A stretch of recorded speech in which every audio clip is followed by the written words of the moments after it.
¿Cuántos vamos viendo de aquellos años, de aquellos tiempos? Eso estamos hablando de un chin de cómo ha cambiado la tecnología. Pues hemos vivido esos cambios. Sí, estamos hablando de night track, si estás tirando cable, que ya no. Yo no me acuerdo la última vez que hice un Transmisión así. con night track. Cosas del pasado.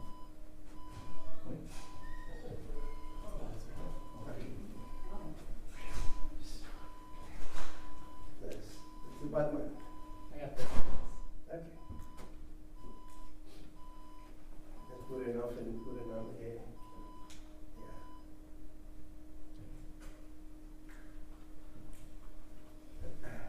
I saw that it was dying. I was like, damn. Bueno, por lo menos te avisa. Ahora, si no te pones en silent o mute, no oyes nada. Yo no tenía bien.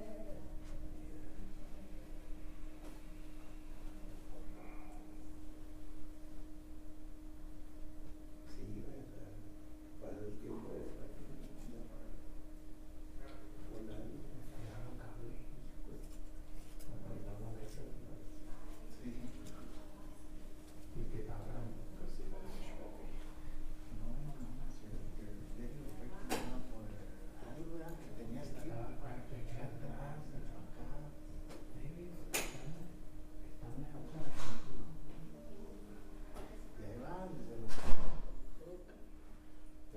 ese era bueno, la otra era oriental.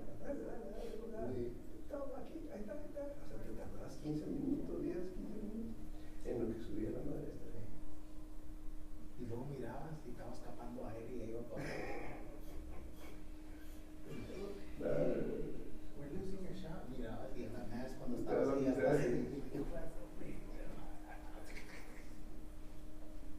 eran sustos así bien. Y tenías que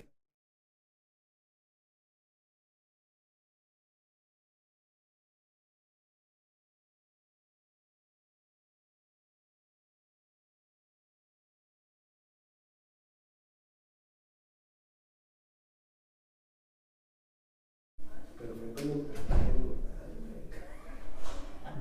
es extrañado, se acaba de casaste.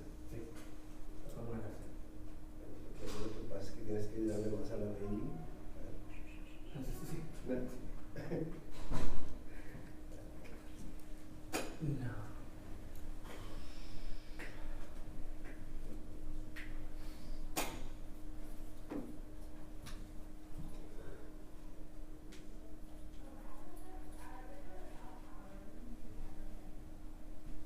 Acá cuando hemos ido acá para subir el más, me acuerdo que tienes que estar ahí. O sea, tienes que aplastar. Nosotros le poníamos una credit card. Sí, para seguir haciendo cosas, güey. No andas ahí esperando. Como un fierro o algo. Exacto. Pero pues. Uno le ponía una mango. En el tiempo, corriendo, y luego nada más estar en su era así como que desesperante y traumante. Ya cuando terminabas, ya lo verás, se baja solo.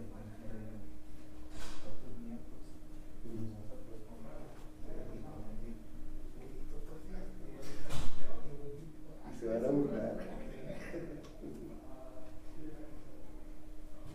Bueno, pero fue nuestra aventura.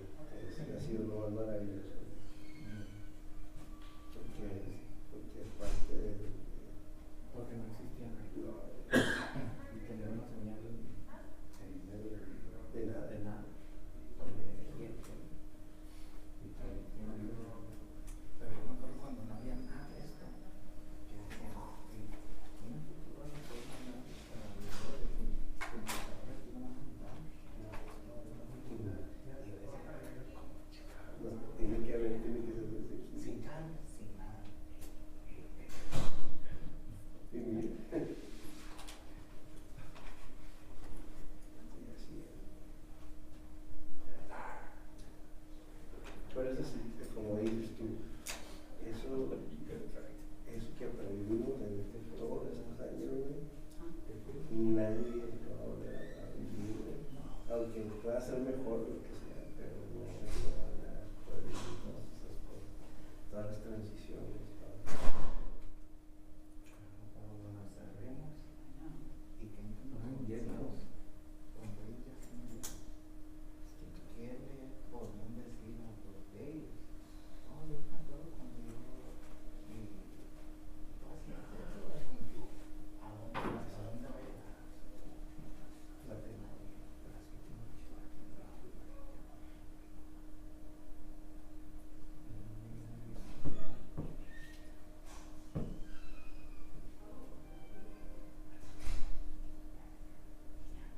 y luego cada vez somos menos, o sea, faltan perdido 3 o 4. Nos reemplazaron los MJs. En el público. Y va a ser distinto entre ellos, ¿no?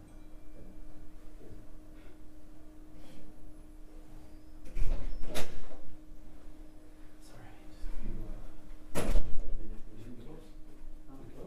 Yeah, we're gonna start. You took my lunch hour. Our lunch hour. Y everybody, 5 minutos más y tú vas a pagar por todo. 5 minutos más y tú vas a pagar por todo. Si no, no.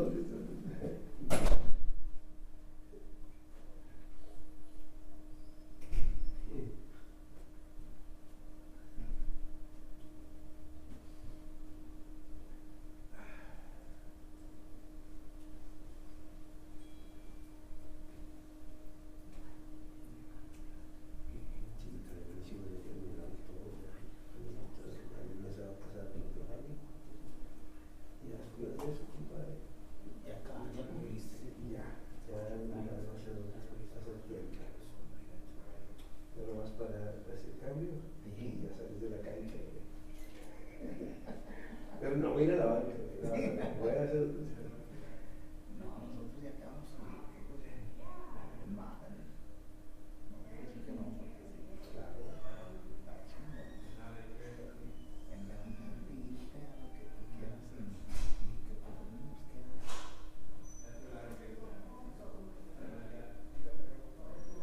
vas a disfrutar. Claro.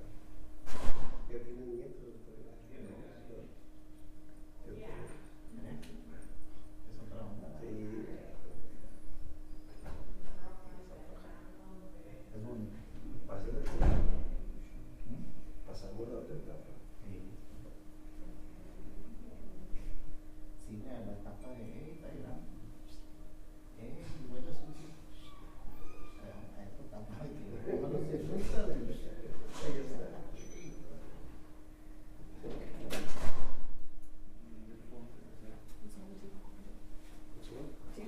I just. Llegó un minuto.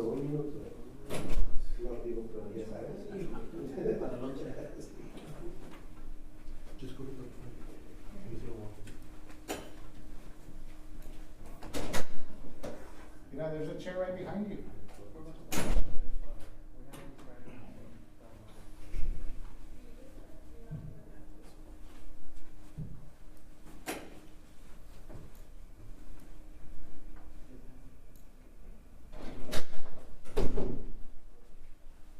He's about to walk in out there, so.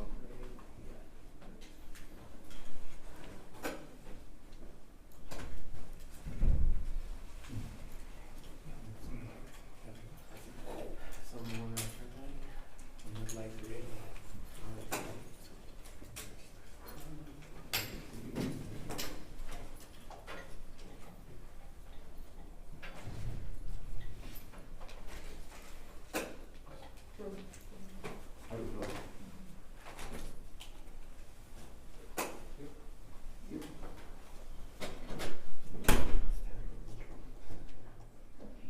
Yes. Thank you.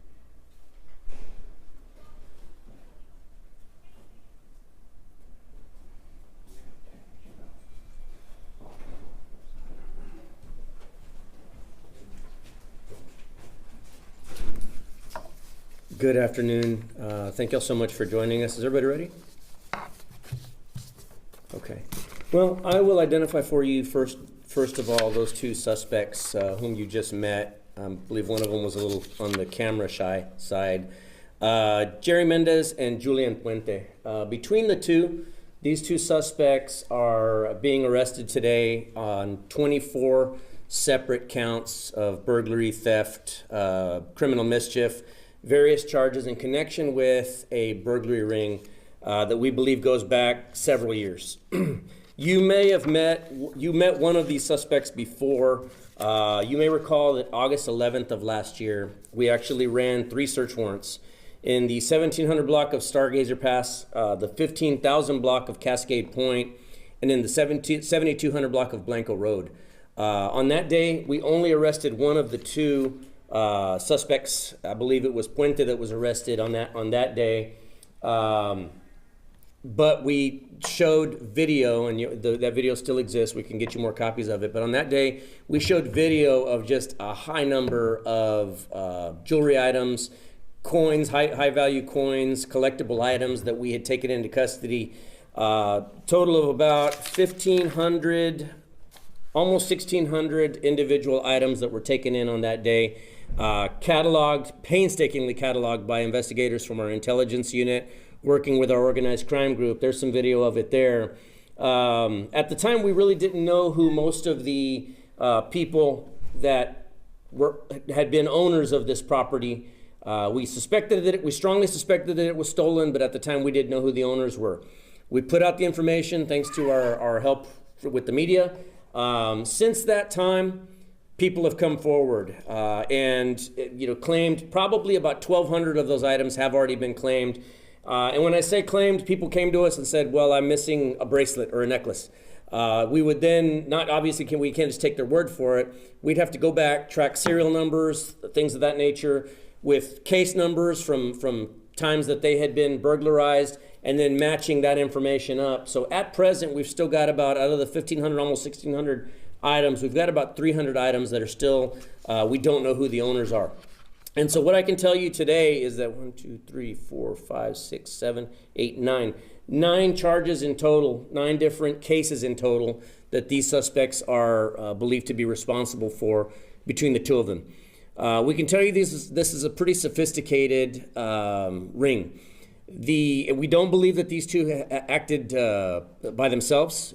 We believe that it's highly possible, highly likely that there are other suspects involved. But what we can tell you is that these two suspects have worked for several different contracting companies over the years. We believe that at some point during their dealings with people having work done on their house or business, these people the suspects in this case may have come in contact with them, and they came on their radar. Now, these suspects have been known to conduct a lot of their pre-burglary surveillance, if you will, and intel work, if you will, on social media. They would basically take screenshots of items on the social media accounts of these folks. They would make note of the fact that some of these families would be out of town or even just out to dinner for the night. And they conducted a fair amount of pretty sophisticated intel work on these people and really ran a pretty coordinated operation while they were conducting these burglaries. To date, we don't have any of these cases. The cases that we're arresting them for today, I don't believe in any of them anybody was hurt, but we certainly have reason to believe that these folks may have been armed on at least some of these burglaries.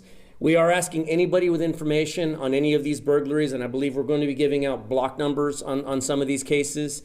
There's the block numbers of some of the cases themselves, and again, we'll send you that graphic to your news desks.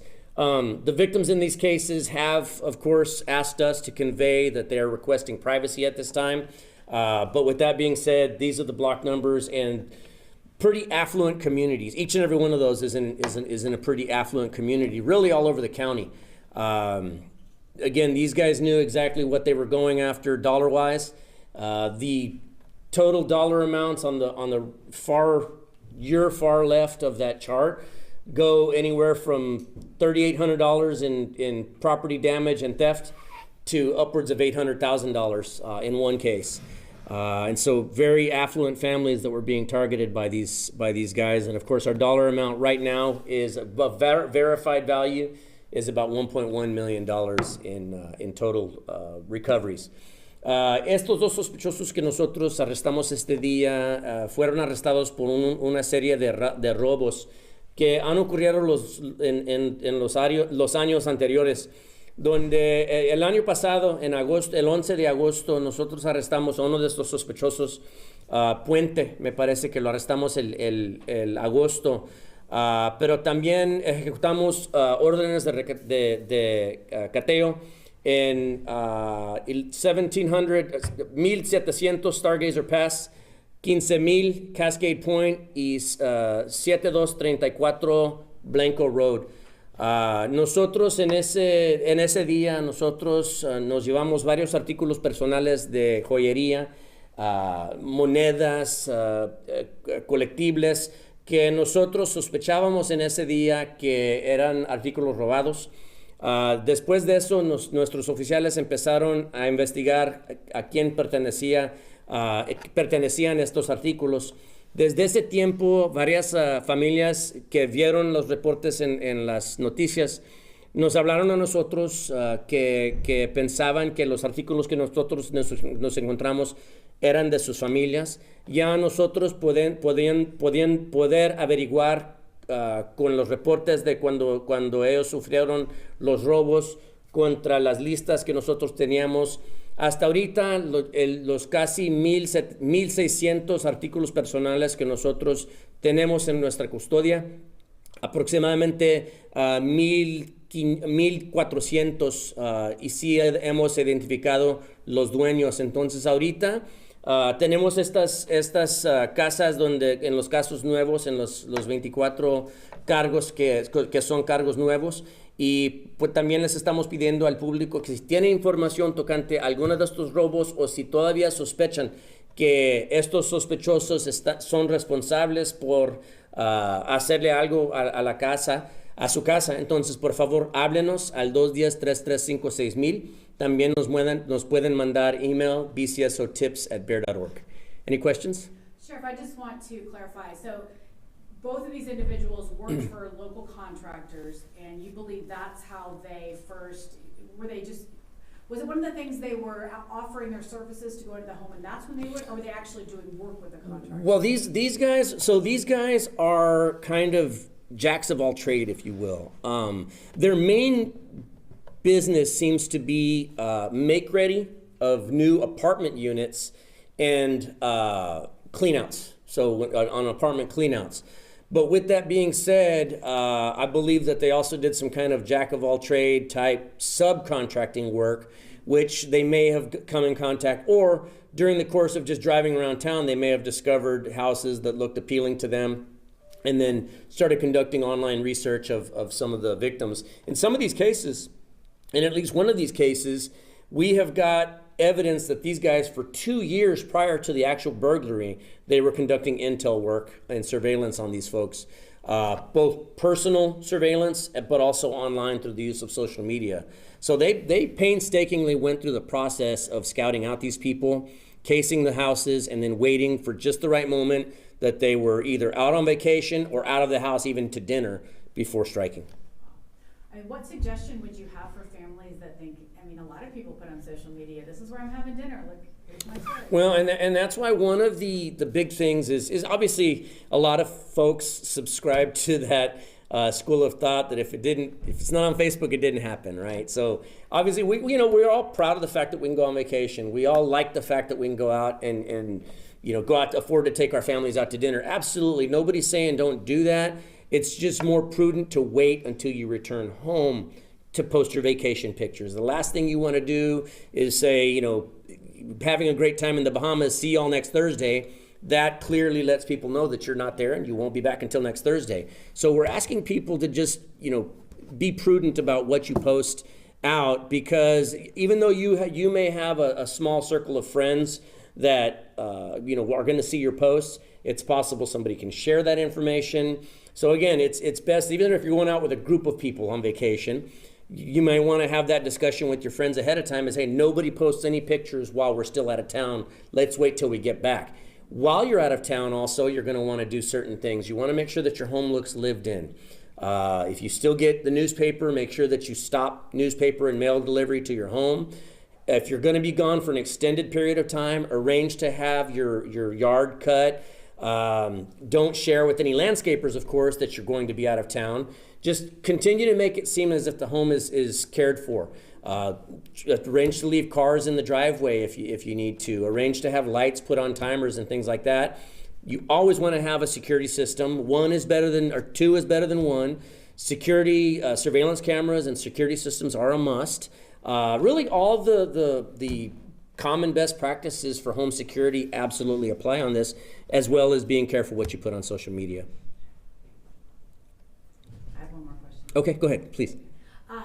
Excuse me, one of the damages was almost $35,000. Mhm. What happened there that it was so much in damages? Because that's aside from what was stolen. Correct? Sure. Yeah, absolutely. Well, in some of these instances, they're going through windows in the back of the house. In some instances, ripping safes out of walls, which have to be put in. So again, that leads us to believe that in some of these cases, it wasn't just one or these two guys working. It was most likely a whole group of people that were working to execute these burglaries. And do you guys have surveillance video of them entering and leaving the houses? Or how were you able to identify them as connected to? On some of them we do, and on some of them, and I've got to tell you, this is where my intel group really earned their paycheck and then some. They just did a really good job of following up on a lot of the phone records that these folks had, where quite frankly they saved a lot of their evidence online and really incriminated themselves in that instance. So just really good a lot of great police work on the part of my investigators with my intel group, but also technology that we have available to us that we're stoked to have. Okay, any other questions? All right, well, once again, if anybody feels like they have any information to shed on any of these cases that we shared today, we would ask you to give us a call, 210-335-6000, or you can also email us at bcsotips@bear.org. Thank you all so much. Do you have the name of the other individual who's arrested? Sorry. It was those two. But I thought you said this was in connection to the case because we were here in August. It is. We only arrested the one guy. Today we arrested him again, plus another one. Oh, okay. So Yeah. Okay. Yes, ma'am. Gotcha. Thanks. Thank you, guys. If you give us a minute or two, I'm going to go get export.